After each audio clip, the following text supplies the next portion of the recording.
नमस्कार। आज हम बात करें वीट की। Class 10th unit first session second का दूसरा पार्ट। पहले पार्ट में हमने धान पढ़ा था, आज हम वीट और मेज़ के बारे में पढ़ेंगे। तो यहाँ पे वीट है, जिसका वैज्ञानिक नाम होता है टिटिकम एस्टाइवम। ये टिटिकम स्पीसीज़ की होती है। टिटिकम एस्टाइवम जो हम खाने वाला गेहूँ उगाते हैं उसको बोलते हैं। इसकी फैमिली होती है पोएसिया ग्रेमिनी। इसकी किस्मों की बात करें तो सोनालिका, कल्याण सोना, गिरिजा, HD 29, 67, HD 27, 33, ठीक है। और लेट वैरायटी के रूप में बात करें तो PBW 373, HD 2285, DBW 14, ये इसकी क्या है, तीनों लेट वैरायटियाँ हैं। अगर गेहूं की उत्पत्ति की बात करें तो टर्की में इसकी उत्पत्ति मानी गई है। उसके बाद सोइल, लोमी सोइल इसके लिए सबसे उत्तम होती है, जिसका और इसके लिए सबसे जो टेम्परेचर की बात करें तो 20 डिग्री से 25 डिग्री सेल्सियस इसके लिए तापमान सबसे उत्तम रहता है। सीड रेट इसकी 100 से 120 किलोग्राम प्रति हेक्टेयर। अगर सही टाइम पे बिजाई करनी हो, सही टाइम इसका 20 नवंबर से 10 दिसंबर होता है। अगर हम लेट उगाना है थोड़ा सा तो उसके लिए 150 किलोग्राम प्रति हेक्टेयर बीज उपयोग में लेंगे। और लेट जो सीज़न होता है इसका 10 दिसंबर से 30 दिसंबर तक होता है। अगेती 20 दिसंबर के आसपास ही होती है, लेकिन टाइमली होता है ना, जो सबसे उत्तम रहती है। टाइम पे उगाना चाहिए। इसका सही टाइम है 20 नवंबर से 10 दिसंबर। उसके बाद है सीड ट्रीटमेंट। सीड विटावैक्स और कार्बेंडाजिम दोनों में से कोई भी दवाई ले सकते हैं। 2 ग्राम दवाई प्रति किलो बीज उपचार के लिए सही है। फर्टिलाइज़र की बात करें तो 120 kilo nitrogen, 60 kilo phosphorus, 40 kilo potash NPK, अगर टाइम पे उगाई है तो। अगर लेट उगाई है उसके लिए इस मात्रा थोड़ी कम कर दी जाएगी। 120 की जगह 80 कर देंगे, 60 की जगह 40 और 40 की जगह 20, ठीक है। 80 किलो नाइट्रोजन, 40 किलो फास्फोरस और 20 किलो पोटास। इरिगेशन की बात कर रहे हैं तो 2 से 3 समय इसकी सिंचाई करनी चाहिए। अगर ज़्यादा पानी है तो 5 से 6 भी कर सकते हैं। सिंचाई के लिए अगर 3 सिंचाई आपके पास है तो पहली सिंचाई 20 से 25 दिनों पे, दूसरी सिंचाई 60 से 65 दिनों पे, तीसरी सिंचाई बूटिंग स्टेज। और बूटिंग स्टेज होती है जब पौधे में टिलर्स बन रहे हैं और टिलर बनने की अवस्था के बाद यहाँ से पत्ते निकलते हैं ना, उसको बूटिंग स्टेज बोलते हैं। उसके बाद है पेस्ट और इंसेक्ट। इसके गेहूं के अंदर जो पेस्ट लगता है वो मुख्य पेस्ट है निमेटोड। 10% नमक के घोल का एक पानी में 10% नमक मिलाना है। जितना पानी ले रहे हैं उसका 10% हमने क्या किया, नमक का घोल बनाना, उसके अंदर बीजों को डाल देना है, ठीक है। जो बीज पानी के अंदर ऊपर तैर रहे हैं उनको साइड में निकाल देंगे, ठीक है। और जो नीचे गहराई में बैठ गए सिर्फ उनका उपयोग हम बिजाई के लिए करेंगे। तो ये होता है निमेटोड ट्रीटमेंट बोलते हैं इसको। फ्रेश और क्लीनिंग वाटर, बाद में उसको अच्छी तरह धो के बाद में उगाएंगे। और उसके बाद है स्टोरेज का भंडारण। भंडारण के समय बहुत सारे कीट लग जाते हैं और भंडारण से इन कीटों से बचने के लिए 10 से 12% नमी रखनी चाहिए बीजों में। पहले कटाई के बाद बीजों को सुखा लेना है, उसके बाद 10 से 12% अगर नमी रह गई उसमें तो इसको भंडारित करेंगे। ये था गेहूं के बारे में। अब बात करते हैं हम मक्का की। मेज, मक्का, इसका वैज्ञानिक नाम जिया मेज बोलते हैं, जिया मेज, ठीक है। क्लाइमेट है जो सब ट्रॉपिकल क्षेत्रों में इसका उगाते हैं। और इसकी सोइल है ऐसी सोइल, यानी कि जो सैंडी सोइल के रूप में काम आएगी। सैंडी सोइल हो जिसका pH मान 5.5 से 8 तक हो। अगर मक्के की उत्पत्ति की बात करें तो इसका सही जवाब अभी तक नहीं है। यह अलग अलग वैज्ञानिकों का अलग अलग मत है।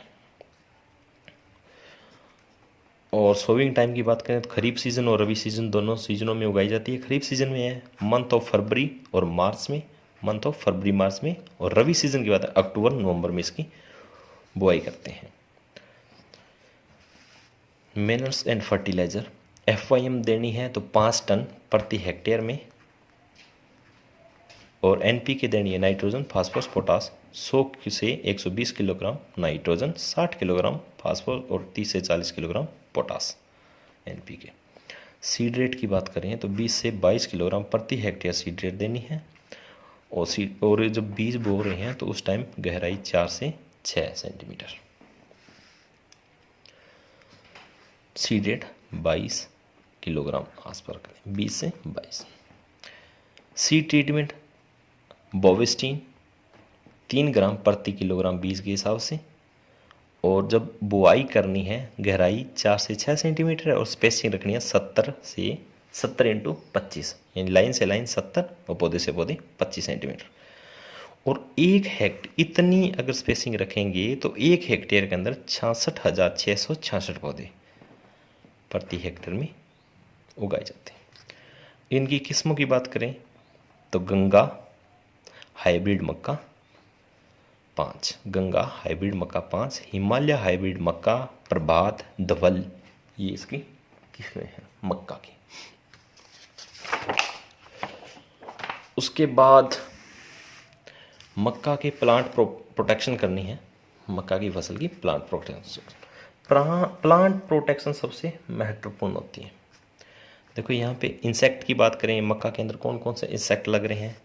मेज स्टेम बोरर, इसका अटैक होता है जून से और सितंबर के मध्य में, जून से सितंबर के मध्य में इसका अटैक होता है। इसका कंट्रोल करने के लिए एंडोसल्फान 35% जहर की मात्रा वाला 250 ml लेना है, या फिर मोनोक्रोटोफास 36% WS, ठीक है, जहर की मात्रा 36% जहर की मात्रा वाला 275 ml लेना है प्रति हेक्टेयर के लिए।